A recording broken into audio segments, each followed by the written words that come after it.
Have you ever been the last one to leave the office? Or walked through an empty school hallway during the summer holidays? There's a strange, quiet hum to those moments, a feeling that you're in a place you're not supposed to be. For most of us, that feeling is temporary. We pass through them, but we do not stay. For most of us, that feeling is temporary. We find the exit, we lock the door, and we return to the familiar comfort of our world. But what if you couldn't? What if, for a single, jarring moment, the rules of reality bent? What if you tripped on a loose paving stone and, instead of hitting the ground, you simply fell through it? What if you glitched out of the very fabric of existence and found yourself waking up here? This is the image that planted a seed of dread in the collective consciousness of the internet. A grainy, unsettling photograph posted to an anonymous forum in 2019. The caption was a cryptic warning, a piece of digital folklore suggesting that if you're not careful, you could no-clip out of reality, a term borrowed from old video games for falling through the digital map. The destination: an endless, sprawling maze of mono-yellow wallpaper, the maddening hum of fluorescent lights, and the faint, sickly smell of damp, old carpet. They call it the Backrooms. Today, we are going to do more than just tell a ghost story. We are going to embark on an exploration. We will journey into this modern myth, not just to see its horrors, but to understand them. We will examine the architecture of its fear, the psychology of its dread, and the sprawling, terrifying world that has grown from this single, chilling photograph.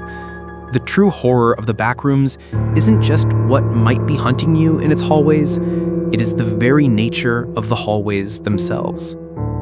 To truly understand the Backrooms, we must begin where every unfortunate soul does, at its most famous and most foundational level. Level 0, known simply as the lobby. Imagine the moment of arrival, a disorienting lurch, and you find yourself on your feet in a room that is immediately, profoundly wrong. The first thing that assaults you is the sound, a constant, oppressive, 60-cycle hum from the fluorescent lights overhead. It is a sound that is everywhere and nowhere at once. It vibrates in your teeth, a monotonous drone that drills into your sanity with every passing minute. The air is stagnant and thick, heavy with the smell of mold and something vaguely metallic, like old coins left in a damp basement.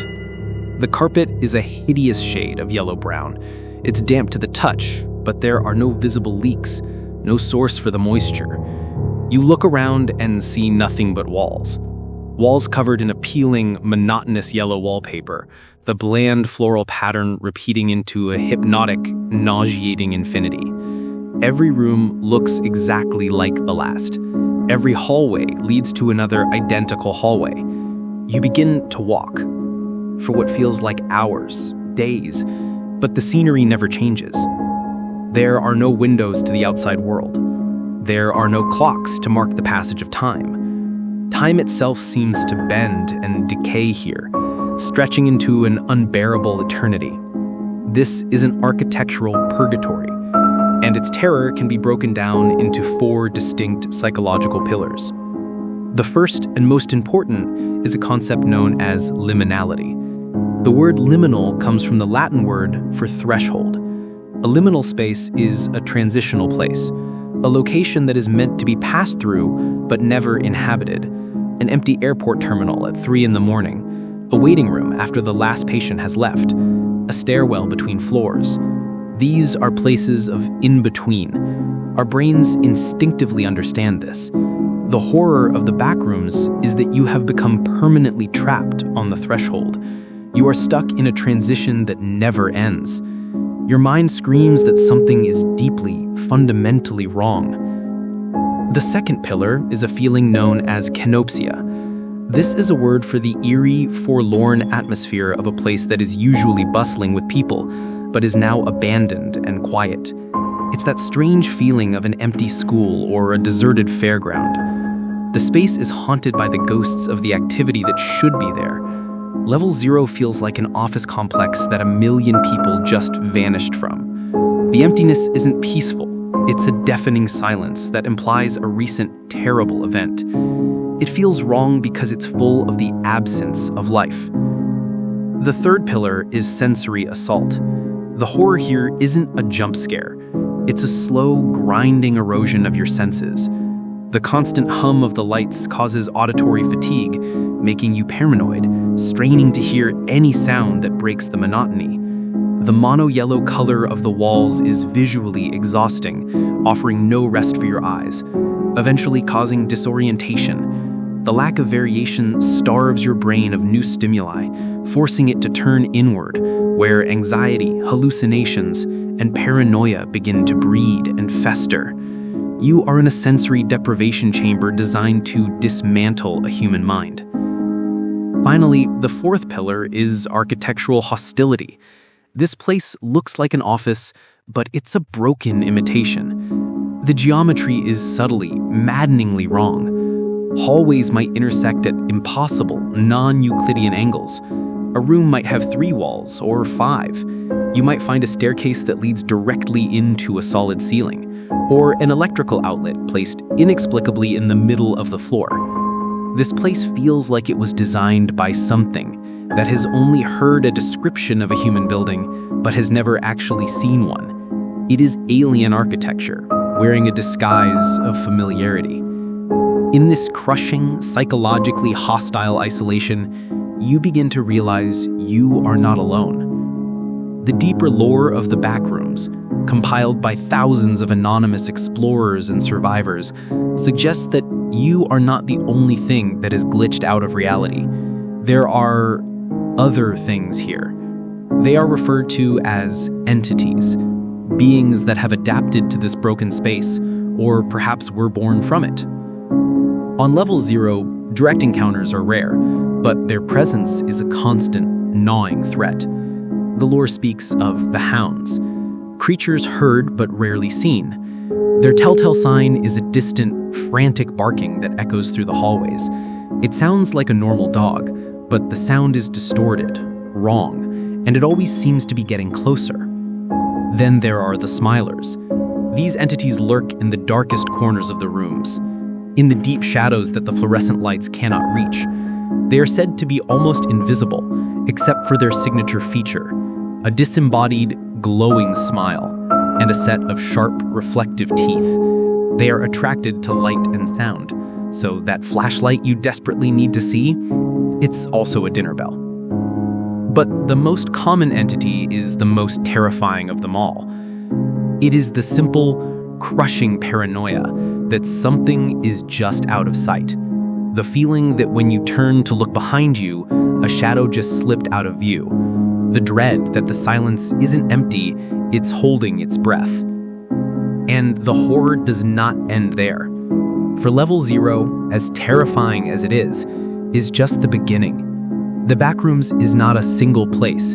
It is a sprawling, layered reality of infinite depth. The lore suggests that if you find a strange door, a glitch in the wall, or a stairwell that seems out of place, you might not escape.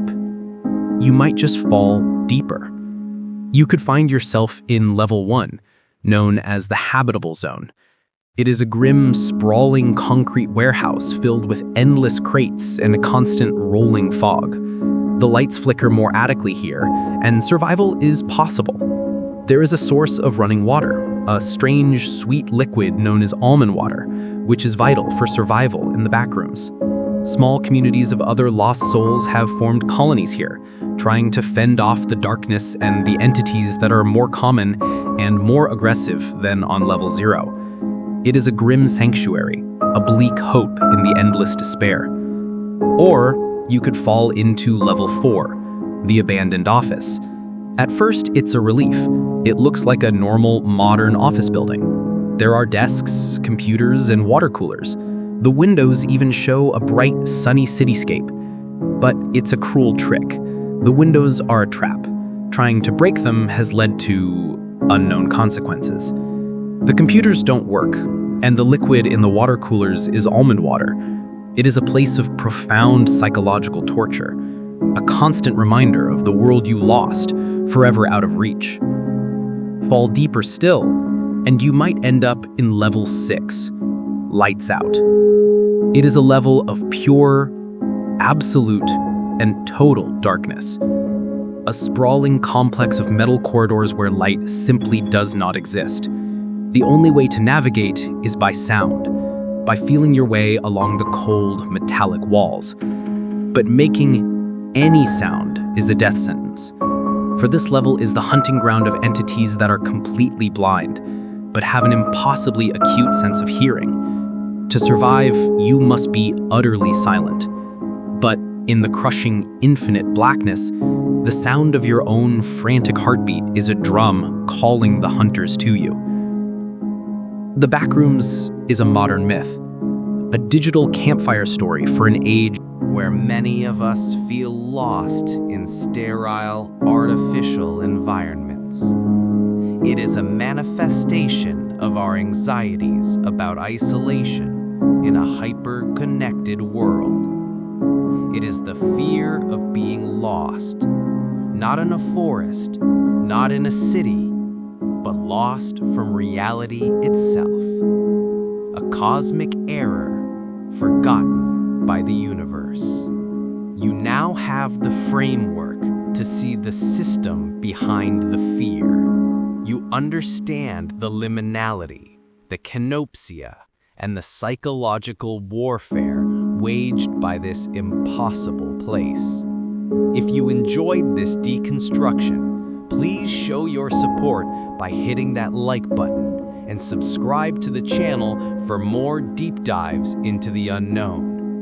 Share this video with a friend who needs to understand this phenomenon. And most importantly, I want to hear from you. Let me know in the comments what phenomenon, internet mystery, or dark legend you want me to deconstruct next. This is what we do here. We explore the mysteries that lurk in the dark corners of our world and our minds. Stay curious.